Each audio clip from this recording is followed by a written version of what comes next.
Yeah, this was an interesting story that kind of reemerged, I would say, last week or a couple weeks ago relative to podcasts.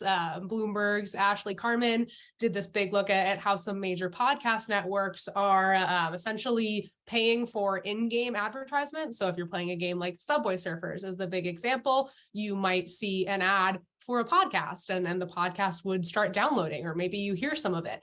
And there's obviously questions about that, about does that constitute as a real download? How do advertisers feel about that? And the thing I'd want to add on that is that it's actually not super unique to podcasting alone.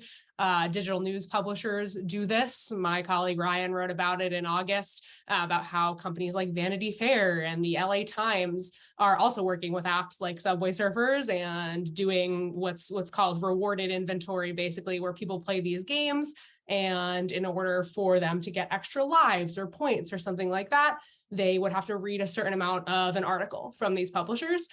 So it's a tactic that is not unique to podcasting, but definitely reemerged in the context of podcasting, thanks to Ashley's story.